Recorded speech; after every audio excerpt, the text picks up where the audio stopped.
2 глава, 9 по 11 стихи.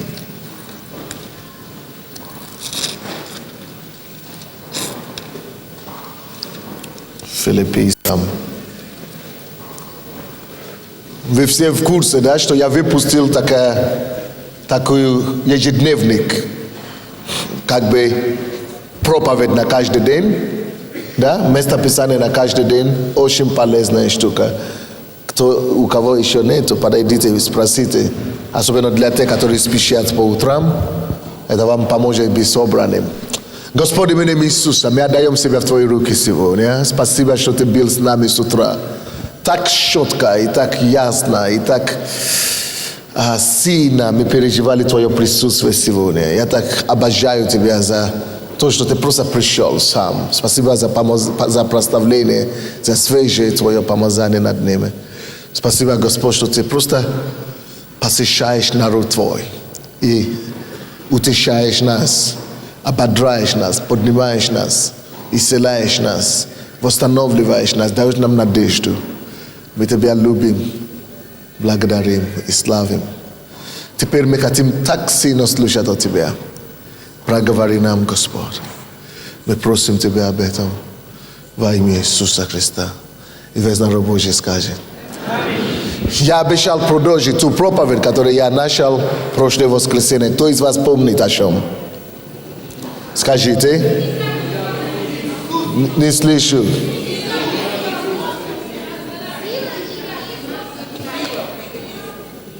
Как? Сила в имени Иисуса, да?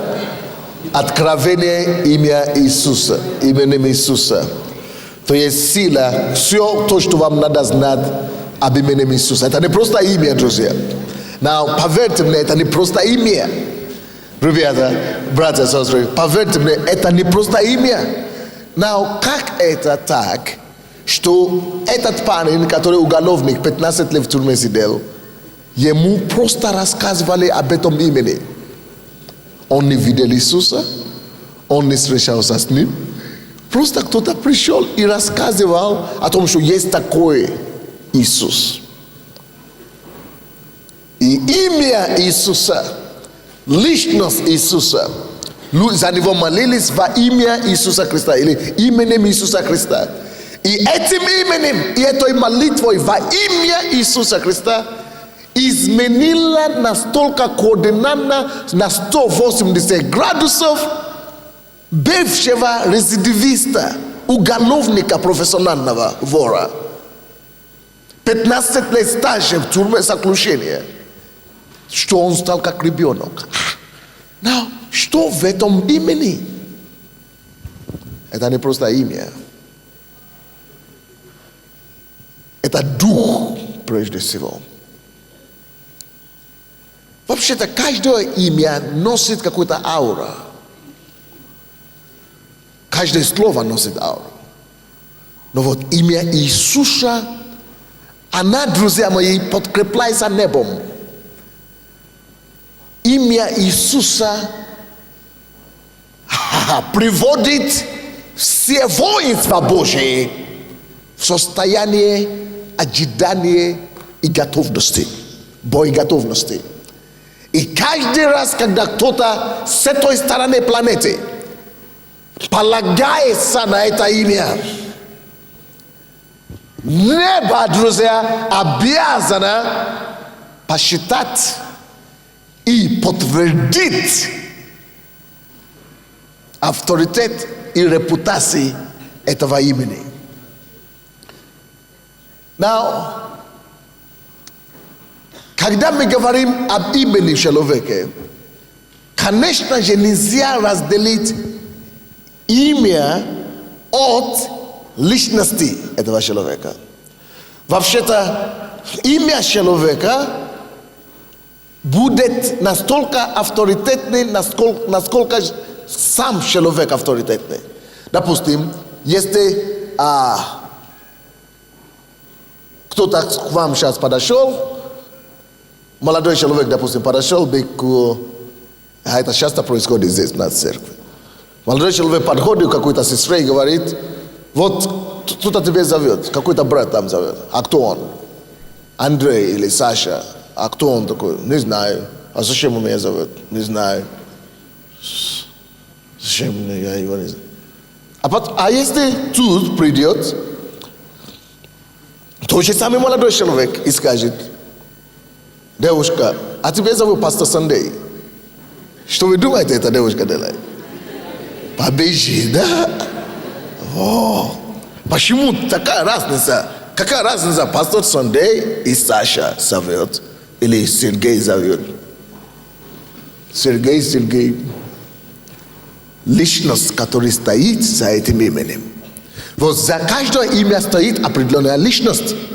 Поэтому, когда мы что-то говорим, конечно, мы говорим какое-то имя.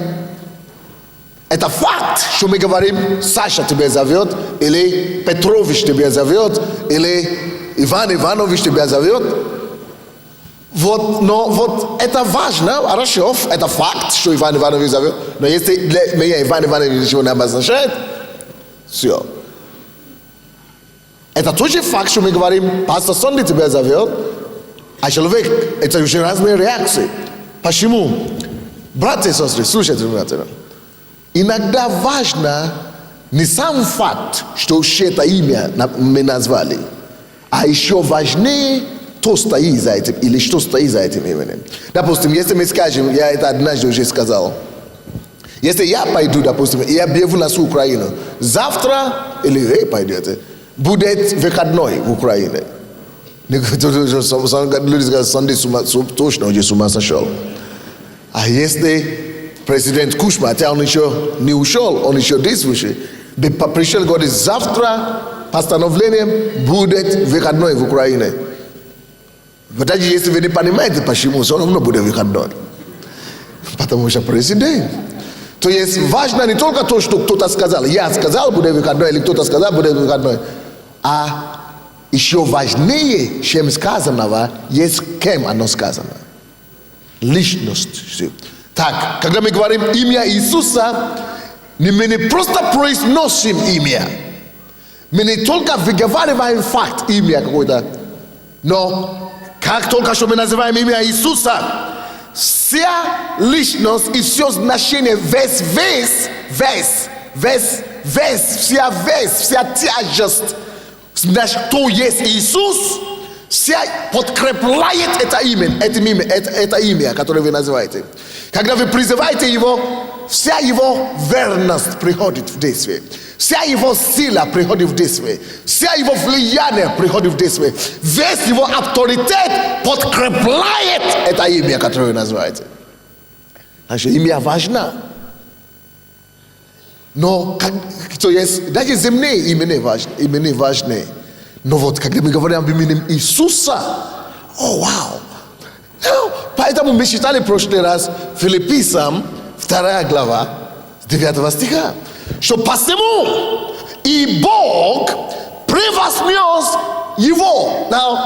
Бог превознес Иисуса и дал Ему имя выше всякого имени.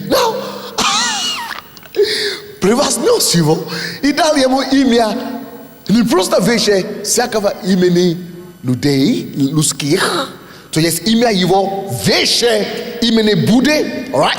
Имя Его выше имени Магомеда. Не надо нам сражаться и воевать с Магомедами или мусульманами или воевать с буддистами или чтобы доказывать Иисус будет. No. Ему уже было дано имя, которое выше.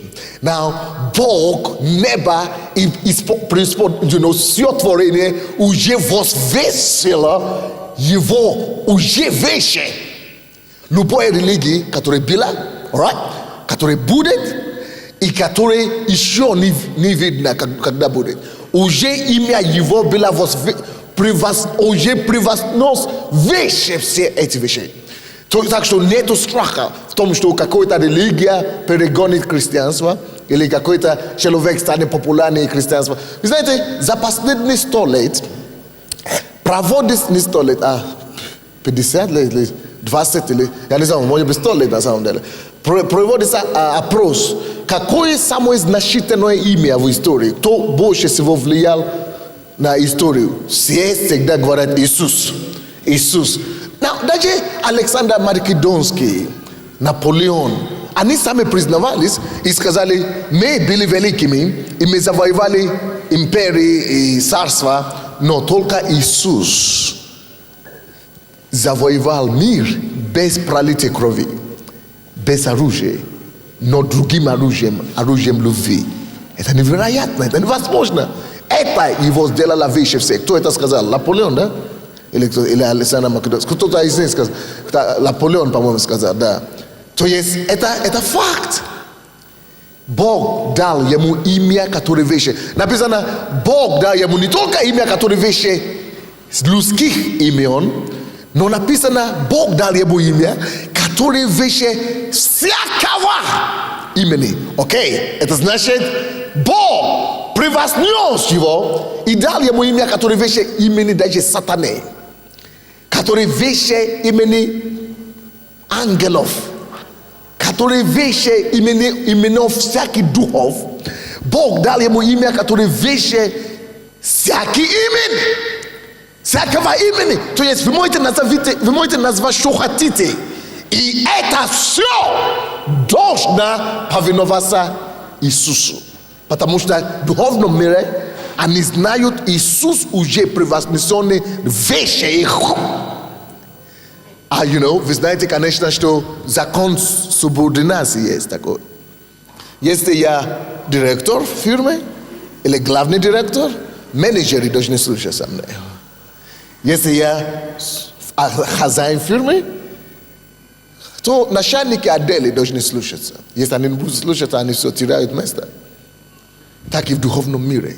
Если Иисус превыше всякого имени, значит, если вы приходите от имени Иисуса, всякое другое вещь на небе, на земле, во всех других планетах, или преисподних, то есть под небом, под землей, или в аду, или в раю, все, что имеет имя, и это значит все, что существует, они осознают, что есть одно имя, которое превыше их имени.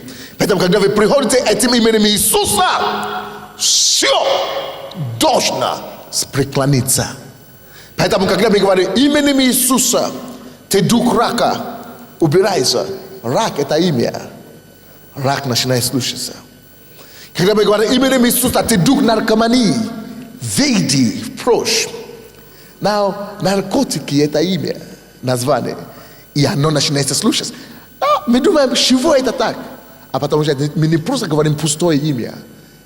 За этим именем стоит личность Иисуса, личность Бога, стоит все небесное воинство.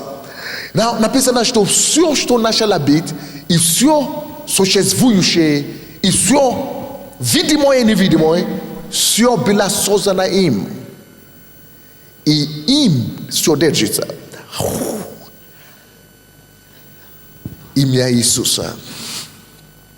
И когда мы с вами празднуем 7 января, Рождество Иисуса, так легкомысленно мы все это делаем.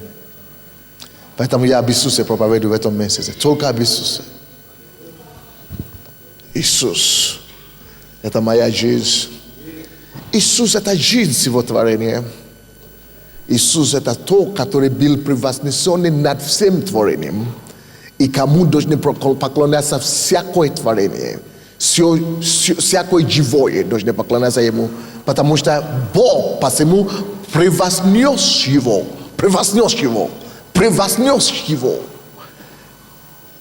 и дал Ему имя, которое превыше всякого имени. Поэтому чудеса происходят в этом имени. Поэтому ангелы приходят в действие по этому имени. Поэтому небо слушает и реагирует, когда ты, простой людина, простой человек, приходит и говорит во имя Иисуса. В прошлый раз я рассказывал историю, как я попадал в аварию, другие рассказывали. Мы говорим во имя Иисуса, и машина перепропуст останавливались.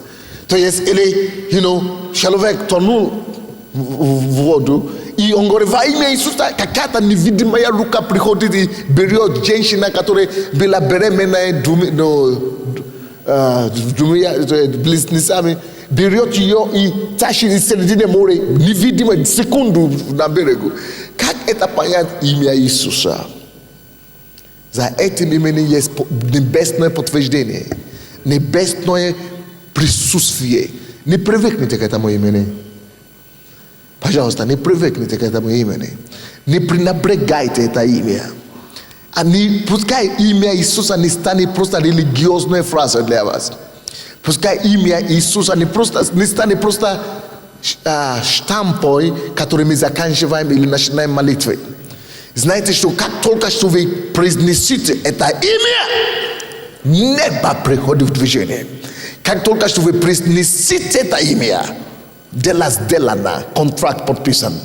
Как только что, я говорил об этом уже в прошлый раз, я не буду его повторять, но что-то должно действовать с этим именем, когда вы его используете. И мы об этом проповедовали в прошлый раз. Должно быть сочетание имени с чем-то еще. Я специально не назову чем, чтобы вы могли пойти и брать кассету в прошлое воскресенье. Так, теперь второе, первое, я же вам дал 12, или сколько я сказал? 12, чего я сказал? Истин об имени Иисуса Христа. 12 истин. Во-первых, в этом же месте, которое мы читали в Филиппийцам 2, 10 стих, написано, в 9 стих сказал, посему и Бог превознес его и дал ему имя выше всякого имени, дабы, пред ним, перед именем Иисуса, преклонилось всякое колено, дабы перед именем Иисуса преклонилось всякое колено. Это значит, всякий человек, всякое колено, причем небесных, земных и преисподних, есть 3 миров. Есть 3 мира, то есть 3 миров. Вот, и эти из 3 мира, они все знают субординации. Иисус во всех миров, которые есть, они все должны подчиняться. Все существующее, видимое и невидимое, они все слушаются именем Иисуса. Окей, допустим, я помню, как, по-моему, Рейхан Бонк или какой-то евангелист был в Африке, и пошел для евангелизации в такое ужасное демоническое место, такое кодосва сильное. И когда он спал ночью, это Лестер Сомрал в Южной Африке, в Южной Америке. И когда он спал ночью, бесы вошли, потому что он выгнал бесов днем, и он выгнал беса с одного очень колдуна сильного. И когда он спал уже ночью, ветер вошел в эту комнату. Ночью все двери закрыты, окна закрыты. И в гостинице ветер, как вверх начал двигаться в комнате. Настолько, что шторы все полетало, все начало лететь. И это вверх взял его кровать и сдвинул его из этой стены, но в середине он проснулся, и он говорит, и он начал чувствовать такое давление, как будто его душит, пресс, и он слышит, что все, твой конец, ты умрешь уже все. И он говорит, я не знал, уже поздно молиться.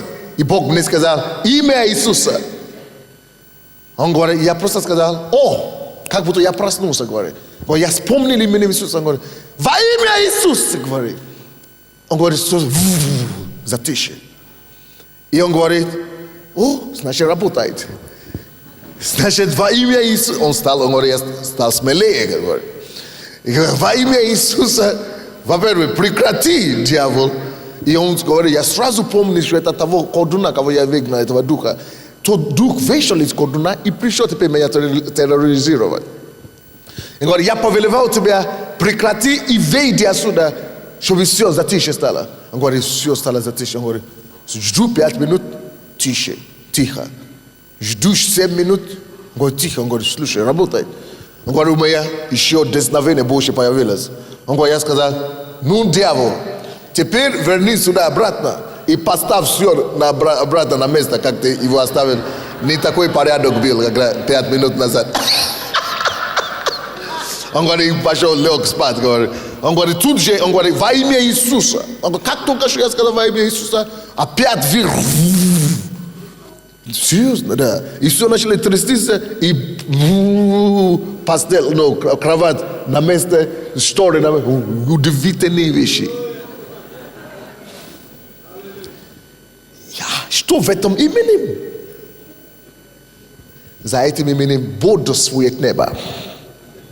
За этим именем бодрствуют ангелы. За этим именем, друзья, бодрствует Бог Отец, Бог Дух Святой и Бог Сына. Чтобы подтвердить его в устах тех, которые зовут его. Конечно, мы не можем использовать имя Иисуса против воли Божьей. Мы не можем соглашаться на волю Божьей. Поэтому первая истина, которую я хочу, чтобы вы знали об имени Иисуса, в том, что Иисусу, именем Его, имя Его и Его личность, нужно, и этому имени нужно поклоняться. Это первое, что вы должны знать. Именем Иисуса нужно надо научиться поклоняться. То есть личность Иисуса, имя Иисуса нужно научиться.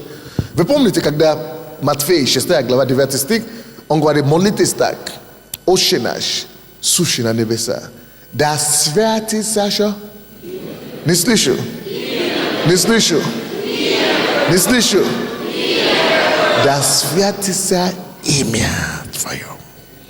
Надо нам научиться освящать, поклоняться, обожать, посчитать этому имени.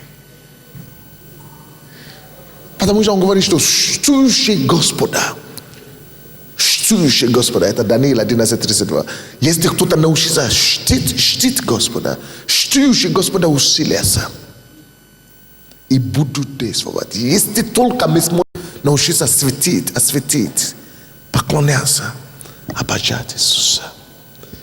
Не только Его имя, но за этим именем видеть Его личность, любить Его, обнимать, поклоняться, как мы сегодня делали.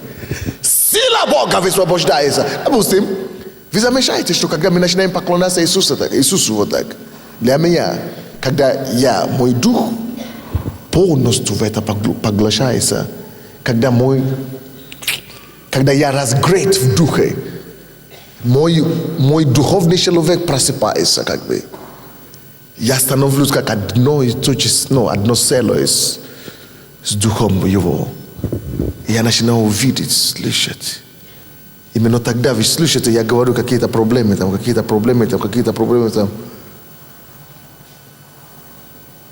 Бог приходит, когда мы святим Его имя, когда мы поклоняемся Ему. Он говорит, Он вообще живет в словословии своего народа, поклонение своего народа Он живет. Он приходит обитать. Он приходит жить.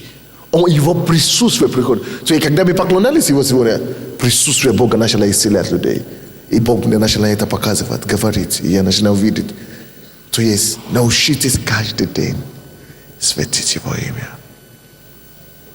Потому что написано, это имя не только было превознесено выше всякого имени, но больше всего написано, каждое колено должно клониться перед этим именем.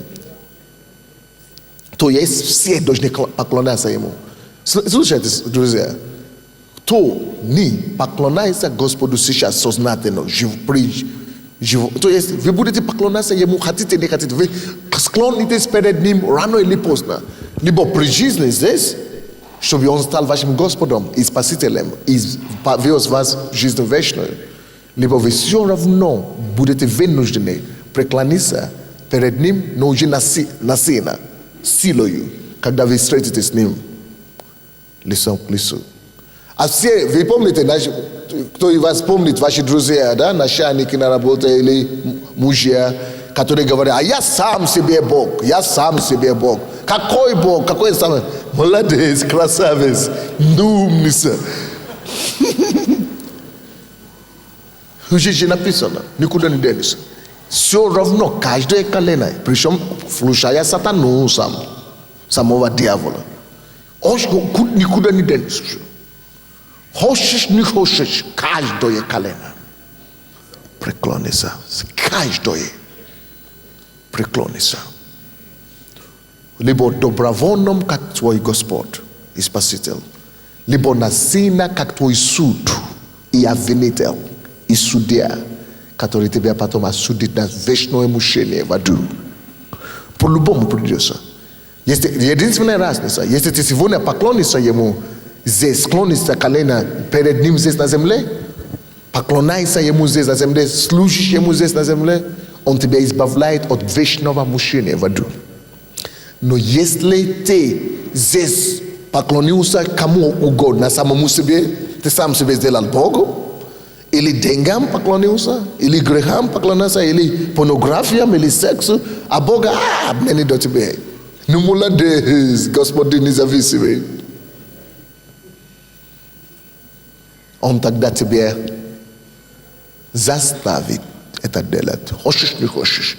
И тогда нас, кого вы обзывали глупыми, недалекими, неграми, последователями за Sunday, это, что он вас гипнотизировал и что он говорит, зомбировал, да. Вы смеялись над нами, что мы зомбированы, недалекие и так далее. Вы герои здесь пока. Тогда мы уже будем героями. Но мы не хотим быть такими героями, чтобы издеваться над мучащей душой. Мы хотим быть такой герой, который помогает избавиться людей от ада, который помогает людям осознавать и преклониться перед своим Спасителем и Господом уже здесь на земле, чтобы они были избавлены и в вечности. Кто-нибудь слышит меня сегодня? Это первое, что вам надо знать. Господу Иисусу, и это имя Иисуса надо обожать, надо любить, надо превозносить, надо поклоняться, надо, научиться светить это имя. Между прочим, пока я говорю второй пункт, давайте мы сделаем пожертвование на это самое, как называется? Строительство, да. Мы обещали, что мы будем это делать раз в месяц, раз в каждое служение. Давайте это сделаем. У кого есть возможность, кто хочет, кому Бог ложит на сердце, пожалуйста. Второе, что вы должны знать об имени Иисуса, Матфея 1 глава, Матфея 1 глава.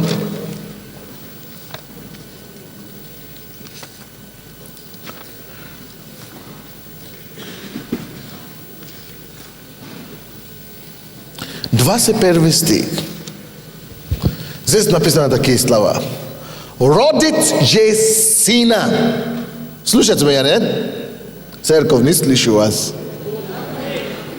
То есть пророчествует. Здесь ангел пророчествует о рождении Иисуса. И говорит Иосифу, мать, то есть, как бы, да, муж Марии. Давайте вообще начнем с 20 стиха. Но когда он помыслил это, ангел Господин явился ему во сне и сказал: Иосиф, сын Давидов, не бойся принять Марию, жену твою, ибо родившаяся в ней есть от Духа Святого. 21 стих. Родит же сына, и наречешь ему имя Иисус, потому что он, или ибо он спасет людей от чего? Грехов их. Что обозначает Иисус? Ибо он спасет людей своих от грехов их. Ибо что обозначает Иисус? Тот, кто спасает и избавляет от силы греха. Слушайте меня внимательно. очень хочу сейчас, чтобы вы слышали следующую фразу мою. Мы слышали об этом молодом человеке, который 15 лет был в тюрьме, да? Это ужасное переживание. Наверное, кто-то знает или слышал, что есть такая зависимость, как наркомания, наркотики. Ужасное переживание, зависимость. Люди хотят спрыгнуть, короче, прекратить это самое, не могут. То, может, мы все, наверное, сталкивались с зависимостью алкогольной, правда ли? Нет? И вообще, мы все знаем какие-то зависимости, какие бывают разные, душа мучает и болит. Но слушайте, друзья, есть что-то, что связывает и порабощает хуже, чем это делает наркотики, чем это делает алкоголь, чем это делает тюрьма, чем это делает мужья, такие диктаторы, да? Чем это делает Сталин, чем это делает Ленин, чем это делает коммунизм или система политическая. Порабощение самое ужасное, друзья, которое в этом мире есть, это порабощение греховное. Вот грех самое сильное, что может держать человека в рабстве. Вот нет ничего хуже. Вот рабство греха, как вам описать? Вот это хуже, чем ставить сети или ставить железо в душу человека. Рабство греха хуже. Вот жить в грехе, вообще всякое порабощение плохое, хуже. Но вот порабощение греха, человечество не знает ничего подобного или сравнимого. Кто из вас жив в грехе и кто из вас имеет такие зависимости или что-то, или блудео, или что-то такие, кто знает, о чем я говорю. Это ужасные вещи. И слушайте, друзья, почему мы с вами здесь находимся сегодня? Это не потому что, не благодаря пастору Сандей, не из-за пастора Сандей, как некоторые думают там за стенами этого места. Пастор Сандей вообще, это издевательство над Богом, чтобы подумать, что это человек это может делать. Мы все здесь сидим, потому что мы пережили одно с вами, что над грехом можно одержать победу. И мы это все вкусили, что Бог что-то сделал с нами. Он разбил силу греха. Он разбил рабство греха. А вы знаете, как это случилось? Когда мы призывали имя Иисуса. Написано в Римлянам, 10 глава, 11 стих или 13 стих. Всякое, кто призовет имя Его, спасется. Что я сказал? Имя Его. Что в этом имени? Вот что в этом имени. Матфея 1:21. И наречешь ему имя Иисус, ибо Он спасет. Имя Иисус, почему? Что обозначает Иисус? Ибо Он спасет людей от грехов их. Вот это имя обозначает всякий, кто призовет это имя, всякий, кто прибежит к этому имени. Сила, самое сильное рабство, которое есть, сила греха, сила порабощения, сила рабства сокрушается только под названием или вспоминанием или призыванием этого имени Иисуса. Что в этом имени?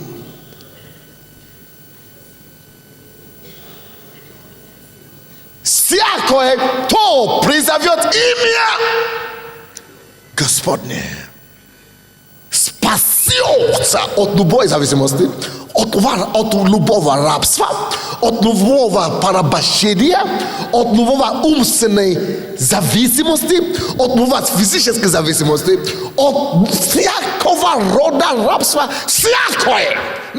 Всякое обозначает, это женщина, это ребенок, это мужчина, это бандит, это наркоман, это уголовник, это блудник, это коммунист, это убийца, всякий,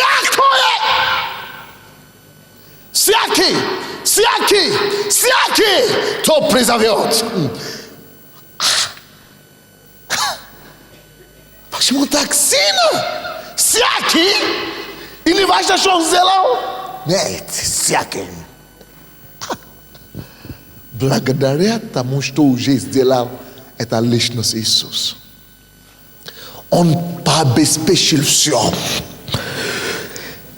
чтобы всякий, now всякий, убийца, всякий,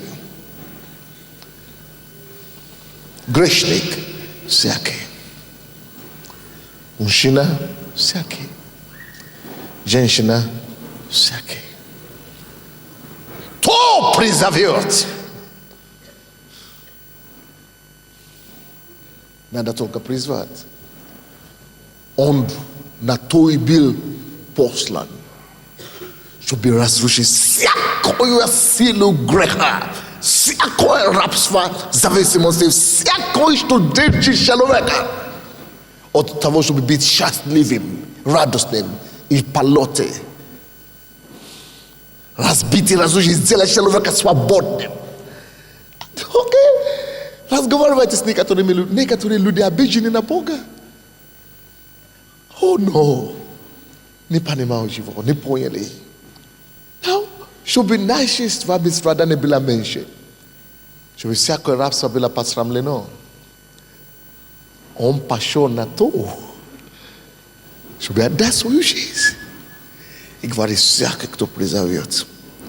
За что мы еще его обвиняем? Как мы можем все это крутить?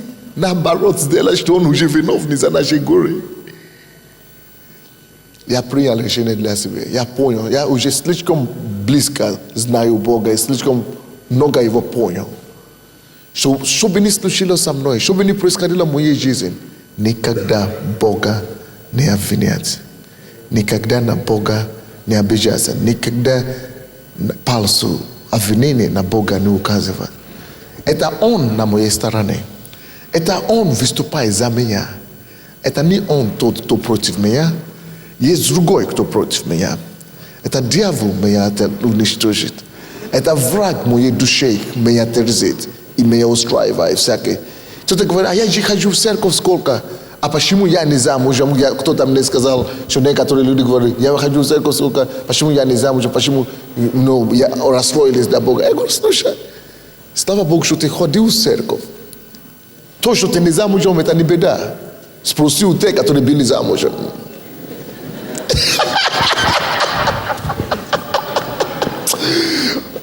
И ты думаешь, что это Бог тебя, что-то не устроил?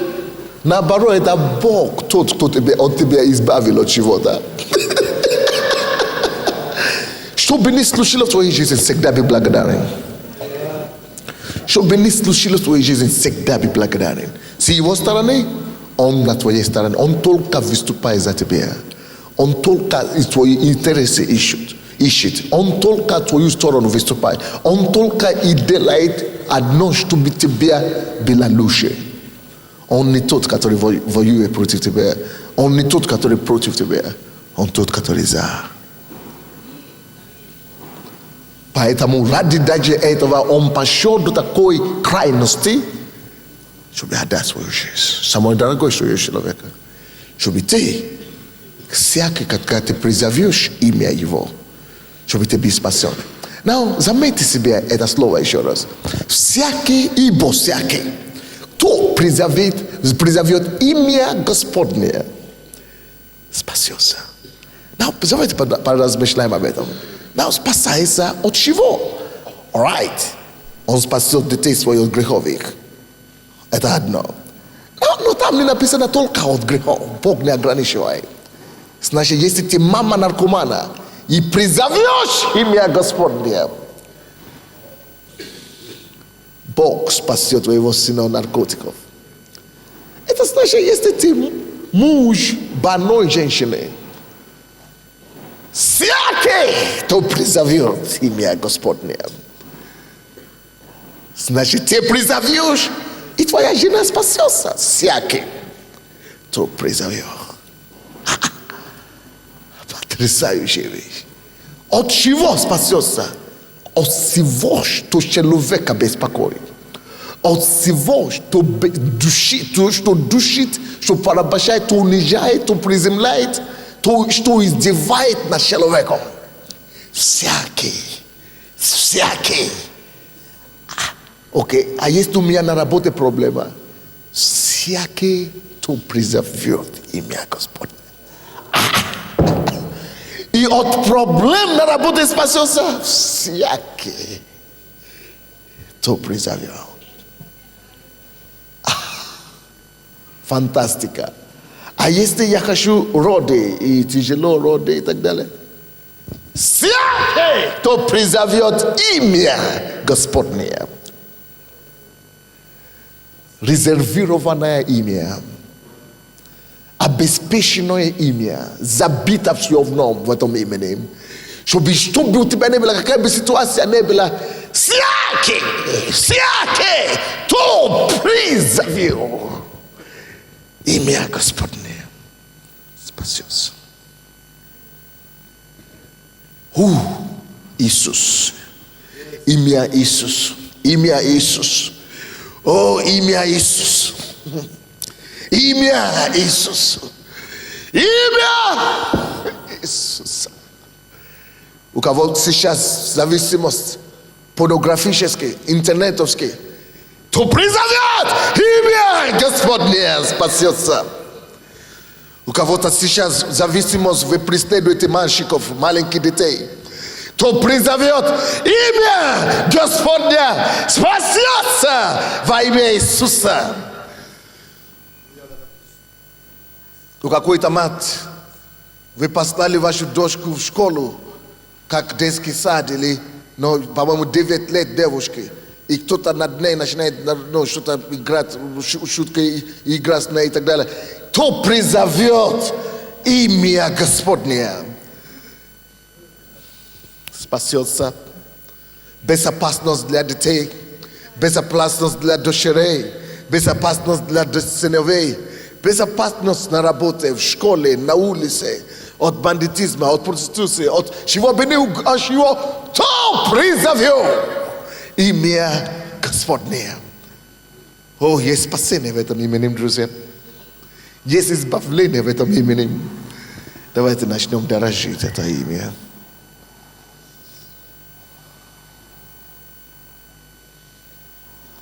Имя Иисус. Мы Тебя любим, Господь. Я обожаю это имя. Какую-то песню поют, какое-то имя, какой-то Маевский написал какую-то песню. Да. Я обожаю.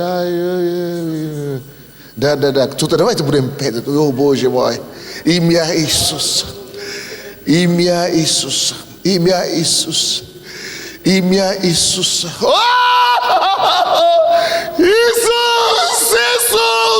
Иисус! Если вот одно, мне нужно слушать одно имя, одно свидетельство, когда вы призывали это имя, и вы получили избавление, или что-то проблема решилась. Есть кто-то здесь, который у вас вы не могли молиться, но вы просто призывали имя Иисуса, что-то Бог сделал. Есть бегом сюда ко мне, мне надо срочно слышать одну такую историю. Бегом ко мне. Кто здесь? Ну, вот сюда, животы через лестницу, я ближе здесь.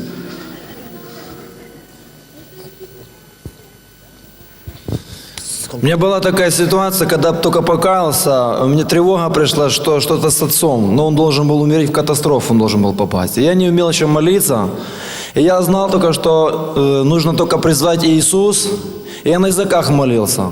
Просто молился Иисуса и на языках, спаси моего отца, просто вот имя. И молился, и попал отец в катастрофу, но все-таки остался живой. Имя Иисус. Это было года 4 назад. И я в то время очень сильно, много лет болела. Это было такое состояние, когда я неожиданно для себя могла упасть. Все вокруг крутилось, у меня такое было состояние, как будто бы меня уносит куда-то. Это был страх, это чуть-чуть только рассказываю, то я не хочу больше об этом даже говорить. Вот, и однажды я вот собиралась в церковь, и я уже просто одевала куртку, протянула руку, и я вот так упала, и я не могла ничего говорить. Но в сознании было, что надо призвать имя Иисуса, потому что только Он может меня спасти. Вы знаете, уста были как будто бы связаны. И все это я понимала, и я как-то пробилась. Это Бог помог мне, конечно. И я не знаю, или это вслух, или это в духе, я стала говорить: Иисус, Иисус, Иисус, где-то 3 раза. И вы знаете, все остановилось, состояние мое нормализовалось, и я встала совершенно обновленной. И я славлю Господа. И сейчас я так благодарна Богу за эту возможность говорить, потому что давно хотела об этом свидетельствовать, но сейчас как никогда это тот момент, когда спасибо. Это имя работает только когда вы прибавляете к этим именем вера в имя Его. Имя Его укрепило Его.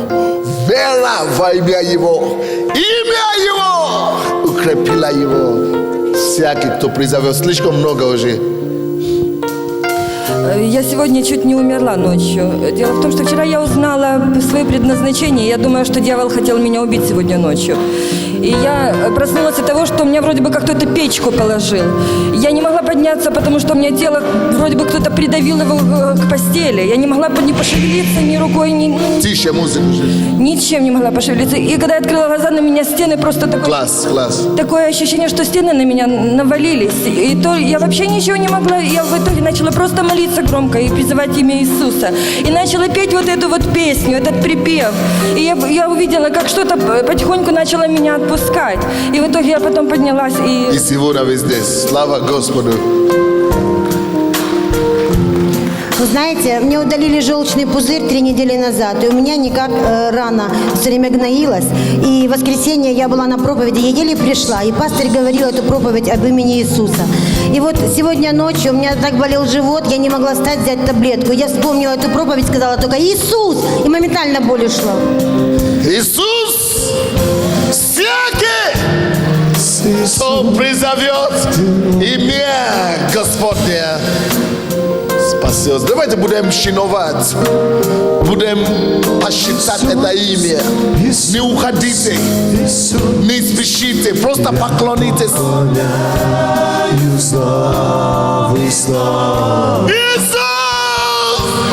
Иисус! Поклонись этому имени! Иисус! Моя любовь!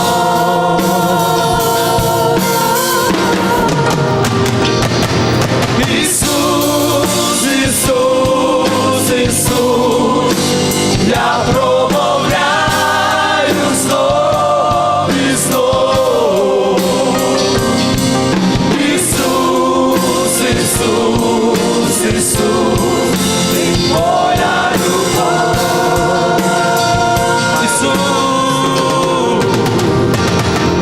Иисус, Иисус, Иисус, я промовляю снова и снова. Иисус, Иисус, Иисус, ты моя любовь.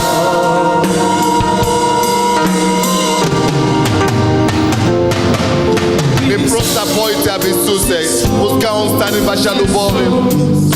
Полюбите Его. Дайте Ему знать, что вы Его любите сегодня.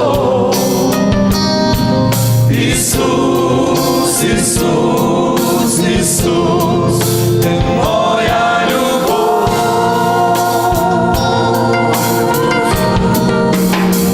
Любите имя Иисуса. Любите Иисуса. Иисус, я промовляю снова и снова. Иисус, Иисус, Иисус, у кого плечо беспокоит, любите Иисуса сегодня и призовите это имя. Скільки у небі зірок, зірок золотих, Тише мой мікрофон. аж до краю, як їх порахувати не знаю. Той, що зорі створив, їх в долоні тримає, він та зірка, що вже не згасає. Та щоб вічно я жив, він життя положив за мене на хресті.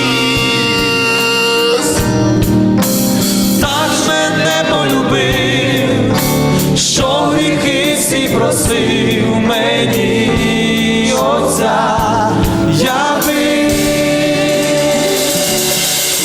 Ісус, Ісус, Ісус, я промовляю знов і знов. Посчитай это имя, посчитай Иисуса сегодня. Ісус, Ісус, Ісус, ти моя любов.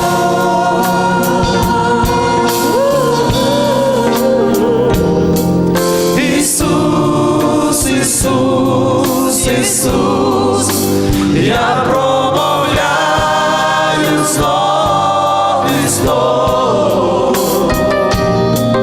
Ісус, Ісус, Ісус, ти моя любов. Ісус, Ісус, Ісус, Ісус, Ойте Иисусу! Ойте я Иисусу! промовляю знов і знов. Иисус! Ісус, Ісус, Ісус, ти моя любов. Ісус, Ісус, Ісус, Ісус, я промовляю знов і знов. Ісус, Ісус, Ісус, ти моя любов.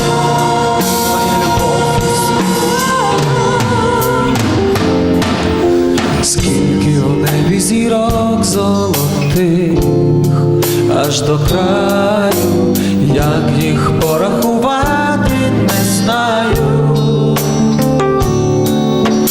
Той, що зорі створив, їх в долоні тримає, він та